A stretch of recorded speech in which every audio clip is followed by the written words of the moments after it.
इस वीडियो में हम बात करेंगे बैनामा के बारे में। बैनामा के बारे में अक्सर आपने सुना होगा। ये एक कानूनी दस्तावेज होता है, यानी कि एक लीगल डॉक्यूमेंट होता है। इसके जरिए से एक व्यक्ति दूसरे व्यक्ति को प्रॉपर्टी का मालिकाना हक ट्रांसफर कर सकता है। इसे हम कन्वेंस डीड या फिर सेल डीड के नाम से भी जानते हैं। तो आखिर बैनामा के अंदर ऐसी कौन सी जानकारी लिखी होती है? पहला तो ये कि इसके अंदर प्रॉपर्टी की सारी इन्फॉर्मेशन लिखी होती है कि ये प्रॉपर्टी किस तरह की है, किस जगह पर है, कितने मूल्य की है, इसे कब कब किस किस व्यक्ति ने खरीदा था या फिर बेचा गया था, और उन सभी लोगों के नाम और पते उसमें दर्ज किए जाते हैं। बैनामा के अंदर एक और खास बात ये होती है कि उसके अंतर्गत भुगतान करने की जो विधि होती है वो लिखी होती है, अग्रिम अमाउंट लिखा होता है और प्रॉपर्टी के कब्जे की तारीख लिखी होती है। उसके बाद इसमें गवाहों की भी जानकारी दी जाती है और उनकी पहचान के साथ उनके सिग्नेचर भी लिए जाते हैं। तो अब जानते हैं कि बैनामा करने का प्रोसेस क्या होता है। सबसे पहले तो बैनामा तैयार करना, यानी कि सेल डीड तैयार करना। क्रेता और विक्रेता के बीच सहमति के बाद एक सेल डीड तैयार की जाती है। सेल डीड को एक स्टैम्प पेपर पर लिखा जाता है और दोनों पार्टीज और उनके गवाहों के सिग्नेचर लिए जाते हैं, जिसके बाद सब रजिस्ट्रार ऑफिस में जाकर इस सेल डीड को रजिस्टर कराया जाता है। वहां पर रजिस्ट्रार इन सभी डॉक्यूमेंट्स को वेरीफाई करता है। वेरीफाई हो जाने के बाद रजिस्ट्रार सेल डीड को रजिस्टर कर देता है और क्रेता यानी कि खरीदने वाले को इसकी ओरिजिनल कॉपी दे दी जाती है।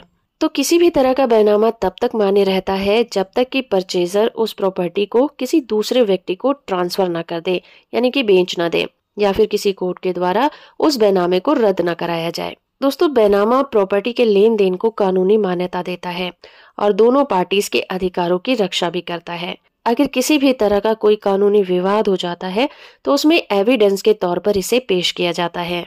इसीलिए बैनामे को सब रजिस्ट्रार ऑफिस में रजिस्टर कराना जरूरी होता है। बिना रजिस्ट्री के बैनामा कानूनी रूप से मान्यता प्राप्त नहीं होता। रजिस्ट्री के बाद प्रॉपर्टी का स्वामित्व आधिकारिक तौर पर परचेजर को ट्रांसफर कर दिया जाता है।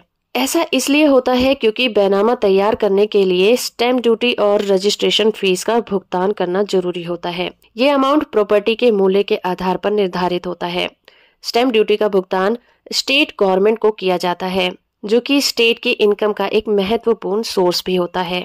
इसीलिए बैनामे पर 2 गवाहों के सिग्नेचर लिए जाते हैं और गवाहों को सभी के सामने मौजूद होकर वहां पर सिग्नेचर करने होते हैं। बैनामा हो जाने के बाद किसी भी बैनामे की फोटोकॉपी ऑनलाइन भी प्राप्त की जा सकती है।